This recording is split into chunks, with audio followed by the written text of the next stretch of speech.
certainly not the hardest working. I was a mediocre student. I'm not technical at all. I can't write a word of code. Truly, my success is the consequence of spectacular luck, of birth, of circumstance, and of timing. But I am actually pretty good at a couple of things. One, I have an unusually high tolerance for risk. And the other is, I have a good sense, a good intuition about what will happen in the future. And I think that that intuition about the future is the essence of good entrepreneurship. So what do I see in our future today, you ask? I see pitchforks, as in angry mobs with pitchforks. Because people like us plutocrats, because while people like us plutocrats are living beyond the dreams of avarice, the other 99% of our fellow citizens are falling farther and farther behind. In 1980, the top 1% of Americans shared about 8% of national wealth, while the bottom 50% of Americans shared 18%. 30 years later, today, the top 1% shares over 20% of national wealth, while the bottom 50% of Americans share 12 or 13. If the trend continues, the top 1% will share over 30% of national wealth in another 30 years, while the bottom 50% of Americans will share just 6%. You see, the problem isn't that we have some inequality. Some inequality is necessary for a high-functioning capitalist democracy. The problem is that inequality is at historic highs today, and it's getting worse every day. And if wealth, power, and income continue to concentrate at the very tippy top, our society will change from a capitalist democracy to a neo-feudalist rentier society like 18th century France. That was, you know, France before the revolution and the mobs with the pitchforks.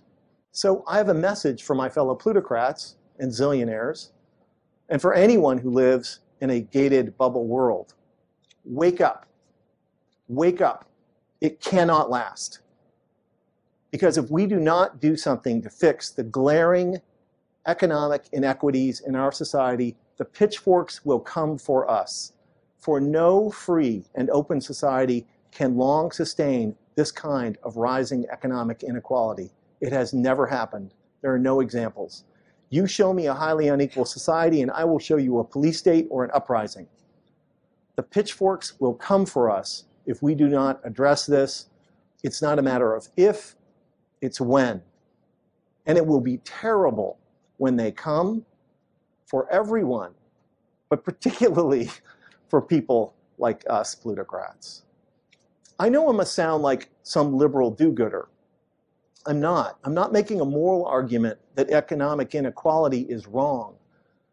What I'm arguing is that rising economic inequality is stupid and ultimately self-defeating.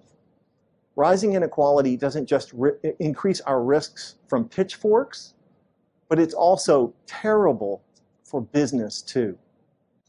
So the model for us rich guys should be Henry Ford. When Ford famously introduced the $5 day, which was twice the prevailing wage at the time, he didn't just increase the productivity of his factories, he converted exploited auto workers who were poor into a thriving middle class who could now afford to buy the products that they made. Ford intuited what we now know is true, that an economy is best understood as an ecosystem and characterized by the same kinds of feedback loops you find in a natural ecosystem. A feedback loop between customers and businesses. Raising wages increases demand, which increases hiring, which in turn increases wages and demand and profits. And that virtuous cycle of increasing prosperity is precisely what is missing from today's economic recovery.